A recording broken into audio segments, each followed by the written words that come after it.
It's No Gifts, Please, the parenting podcast by the pair with no real gifts, but a whole lot of gumption. Hey, everybody, I'm Jenny Anchondo. I'm Steve Noviello, and we are back. We made it through episode 1. Oh, yes. Now we're a series. This is episode 2. Look, the longest running series we've ever had together. Well, I'm a chain. And I was just telling you how it feels so, after working in TV and news, which is so cut off, and you're always being told to rap and shut up and move on. Podcasts are so freeing. Yeah. No one is telling you enough. Oh my gosh, the annoyed producer. And he or she is just trying to keep on time, right? They're just doing their job. They're not really annoyed. But you can never talk for more than 15 seconds, which is why we had to do this. Well, or unless you're my husband, who was like, really? Just the two of you? You're just gonna talk to each other? Come on, Doug. Do you think you're that interesting? Well, so Doug may not be the first person to leave a review. Well, and I will say that we will have guests. We're lining up some really great things. But one of the things, again, that if you're just joining us for the first episode, look, you may know Jenny and I from television, from kind of a very buttoned up, well lit, well scripted, life that we tend to lead. Which once that red light over the camera goes off is anything but, is as far from the truth as it possibly can be. A perfect example being this weekend with Jacob. So Doug and I are at the movie. It's so hot right now in Dallas, right? 10 it million is so degrees. hot. So Doug, okay, let's kill some time. We're going to take the kids to the movies. Perfect. I was going to meet him there because of our schedules. So we go to the movies and we're walking, and we have a picture.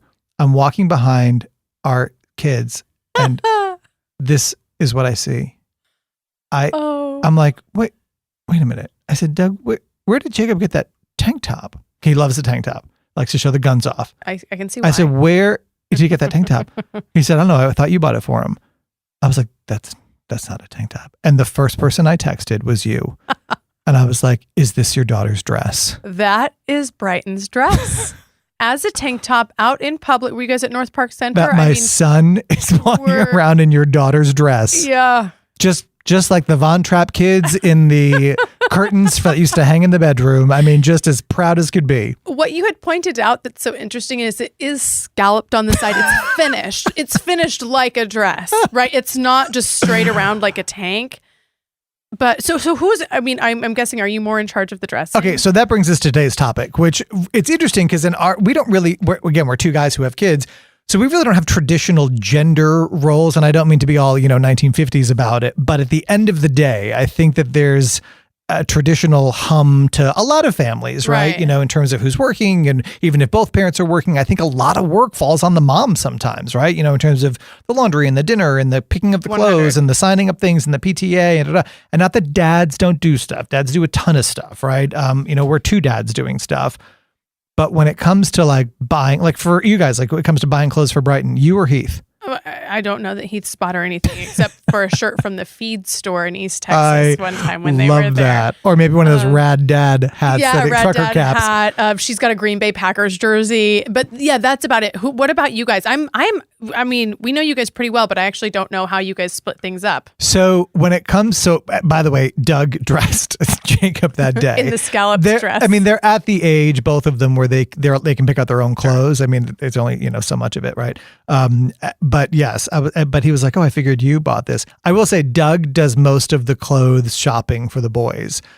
He does like a lot of the Target runs, a lot of the like we're big Cat and Jack Cute. People. It's just the cutest stuff and you can get a lot of it. I'm more like, I'm going to run to the specialty store and get you like stuff with your school name on it, or I'm ordering spirit wear, or kind of like the more like, I guess, PTA-ish kind of, stuff. Okay. PTA versus Target. I like that delineation because I'm both of those at our house. I did happen to see, so we were having a play date at your house the other day, and Brighton and the boys had completely destroyed just the house in general, not just the house. So I was like, okay, girl, we've got to like clean this up a little bit. So we're putting trucks away, and then I spotted their closet. Cute. It's incredible, and it's organized. Well, that's Doug.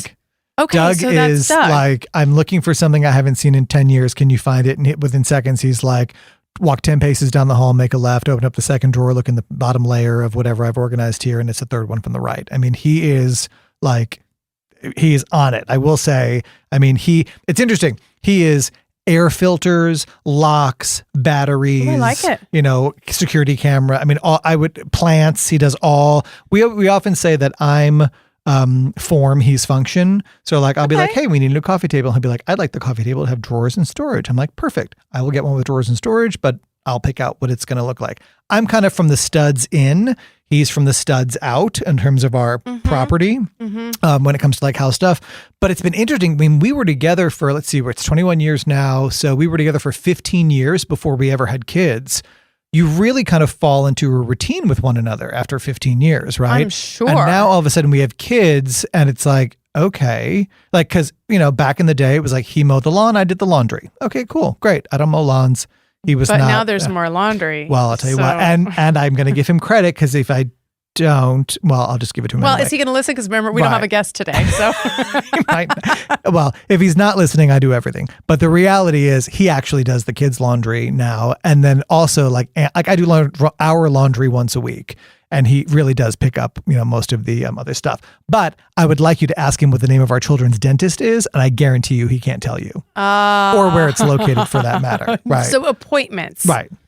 Appointments. Right. I'm doctor's appointments. I'm dentist. I am volunteering at school. That kind of stuff. You're lunch. I'm the lunch lady. Gent. Did not mean. No, you said it. You said it. I mean, it's just I know so many other moms at the school that do A spade. So at our house, we call those VP. So it's Heath is VP garbage. He's in charge of taking out the garbage and then also like putting it out on garbage day. I am VP wardrobe. For pretty much everybody. Yeah. And so it's just, it's an elevated title within one's home. Yeah. If somebody asks me what I do, I may say, I host a TV show on CW. I may say I host a podcast with Steve. I may say I am VP paper towels. Oh, okay. Just stocking, VP napkins, VP dinner. Okay. So who cooks dinner? Ugh. This is so frustrating. Because we were hanging out with Steve the other day, and we have a nanny that works at the house that's here most days. Holding on to this woman in the hope that you're having we've been exactly because Brighton's in school, so we really don't need a nanny right now. But we had been trying to have a baby for years now, and we didn't want to let this person go because if you've ever had two working parents and needed to search for care or somebody that you trust in your home, you know how challenging that can be and how. Like just scary. Yeah, and working in news, it's just the word is scary. And so we found somebody that we trust and love. And so she's been working all these years. So she does help with cleaning during the day. She does help with laundry during the day. And I guess Heath has been under the impression that she's been cooking dinner every night. And I'm like, she gets off hours before we eat dinner. I was so furious because he's been thinking that I've been sliding by giving my VP dinner to her, and then he's VP dishes.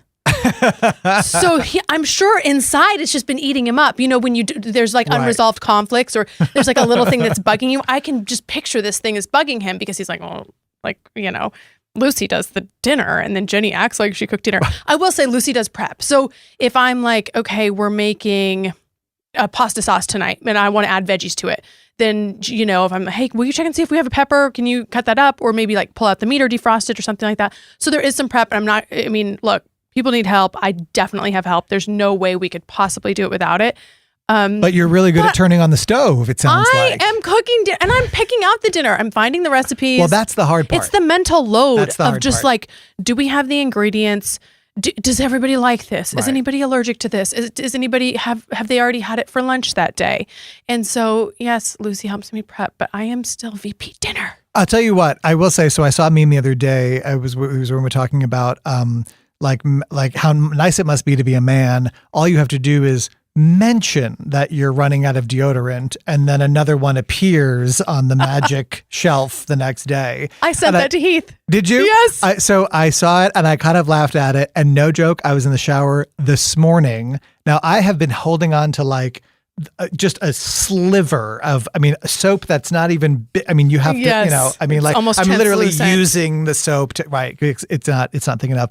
And I turned to go grab it and thinking to myself, and there was a fresh bar. Oh, it must be nice to It must be nice to have a husband. Be a husband with a husband. Exactly. Yeah, it is nice to be a husband with a husband. But also I think that, so my husband's also very introverted. We're very different when it comes to that kind of stuff. And I think that that's one of the reasons why we make a good pair. And I think that for people generally, like for what we do for a living, most of the husband, wife, whatever the combo is in our business, there's generally a Beyonce and a Michelle, right? That was not the example I was going to give, but I love it so much. Yes. Get it, right? Yeah, you can't have two of the same. So, but I think that for example, I love drop off at school. I love it. I love walking Jacob into school and walking him upstairs, but I really love seeing the other parents and catching up and what's going on and how's it, what are we all, love it. Doug, drop off at school, carpool. Pulls up, slows down at the curb, Jacob jumps out, and that's that. And that's, Doug is Heath. Yeah, Doug is Heath in that. Are you connected to the other parents? Are you like, oh, hey, for so sure. and so, and they know we you? Were there, last year for kindergarten, so we're in the same school this year. And remember, it was kindergarten. We were a couple months in. Doug's like, you literally know everybody here. How is that possible? No, I believe. You have that kind of personality. Are there a lot of other two dad combos? So we have some new friends that moved into the neighborhood. They have a son in kinder. We have another two dad set at another elementary school in the district. And then there's another two dads in our classroom this year. And then one of their twin daughters is actually in with our other friends in kindergarten. So you've identified them and mapped them out. Oh yes. No, please. We're starting. We have a dance off at noon. There's a group text. There's a group text. We're coordinating. The pumpkin carving for the dad's club is just going to be, epic. Right. I will say I'm the dinner cooker in our family, although I think Doug would think that that's not true.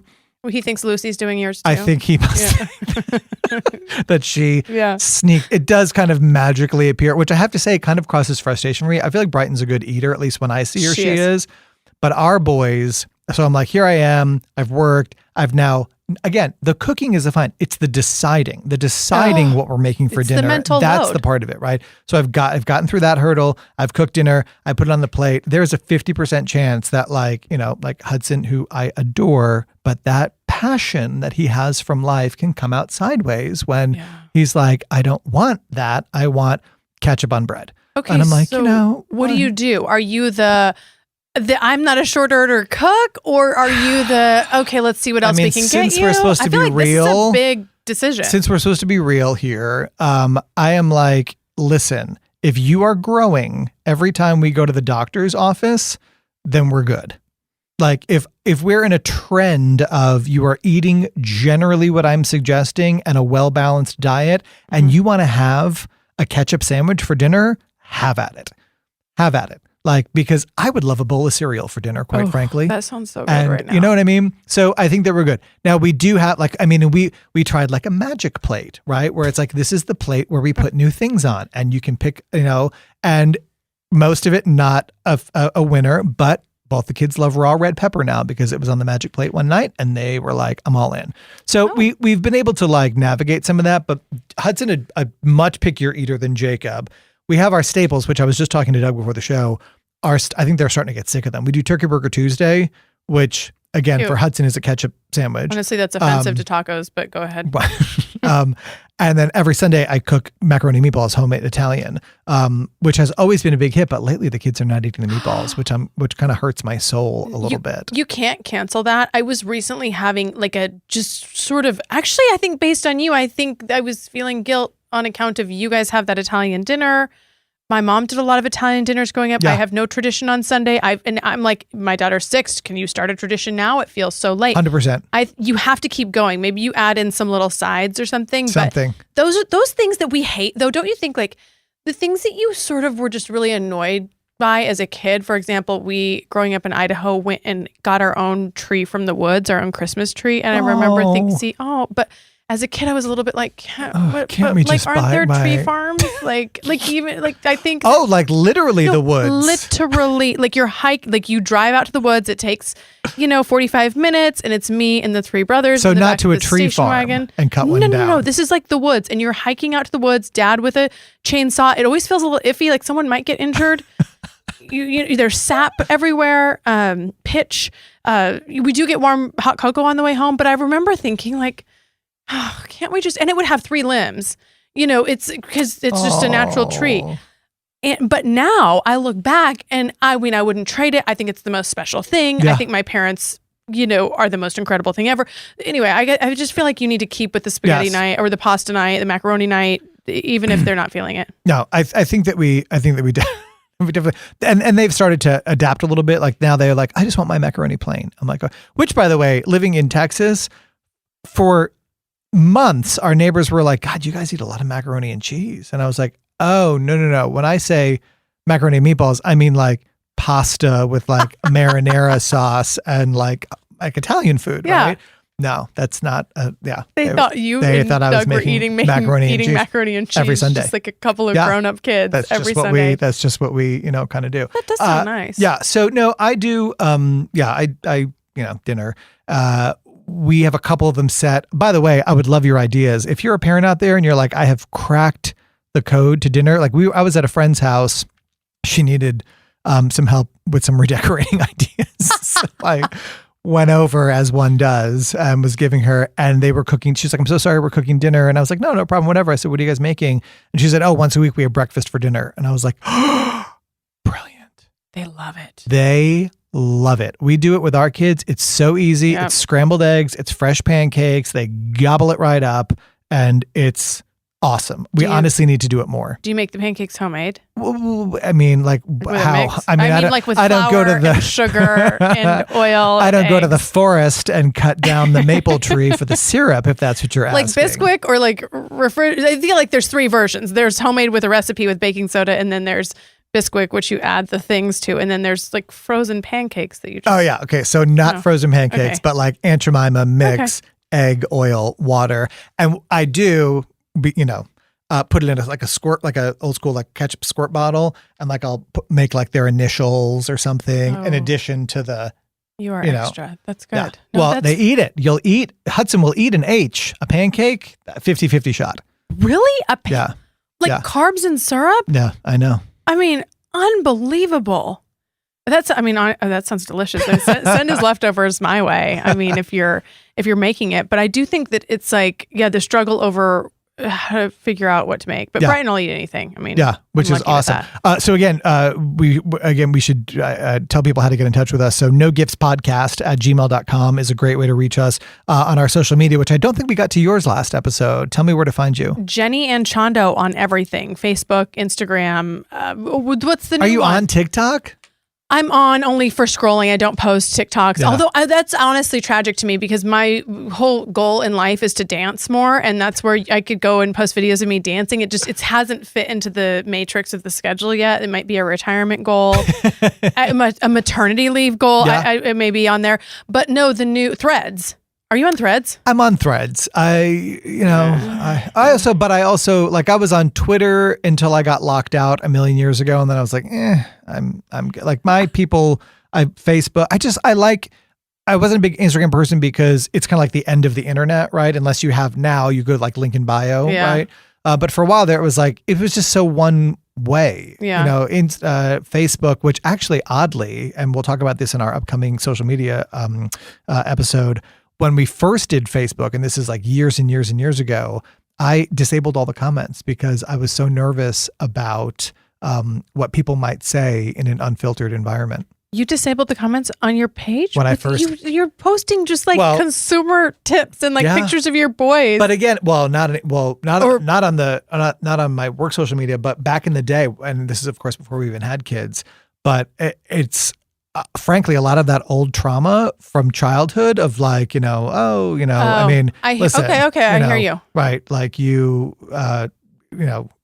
all of the thing, all of the old tapes, which we'll get into another day. But now I really kind of love all of that stuff. I'm glad that the internet is a safer place to be. I mean, truly, that is honestly, just talk about different worlds. Well, that's why I didn't like Twitter, quite frankly. It's not something that I didn't have to think of that. Yeah. And so that's just those, as you're relating to people and meeting people and getting to know them and continue to get to know friends and people in your life, it's like, wow, that was not something that even crossed my mind. Yeah.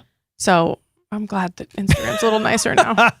Well, and Twitter, I was like, I was never just a big fan. I feel like with Facebook, I feel like there is a kind of cataloged documentation of who you are for the most part. Like there's a lot of people that have like a non-profile picture, which drives me insane, that will get a little sassy on there. And I'm like, I don't delete, I don't deny. You know what? You want to show the world who you are? Go right ahead. Yeah. It's not a big problem, right? But Twitter, I just never got into because I feel like there wasn't a lot of depth to it because people were so, and because of that, their behavior was really bad because there wasn't like, oh, okay, well, let me kind of check out. Okay, so we got to wrap it up for today, but I do want to talk real quick to folks about. Speaking of behaviors, listen, we want to know what you're up to. We're 6 years into this parenting thing. Yes. It has been so much more fun than I thought it was going to be. I will tell you, there was a time when we were like, you know what? We've got a really great life. We have a wonderful circle of friends. We have a wonderful X, Y, and Z. What if we have this baby and it's not great? And I've got to tell you, it's great. Not every day, but it's great. That doesn't mean it's not without its pitfalls. So we want to hear from you. We want to hear from you about your parenting pitfalls. We want to hear your questions for us. Again, this is a much different format for us than television is. So I feel like there's nothing, we joked about having a safe word. I don't think we need one. I know. Do we not need, I think we're done with no safe words. No safe words. That should have been the title of the podcast. No safe words. That would have been like maybe a different type. We might have gotten a different audience. Like, I don't know if that's what we're looking for.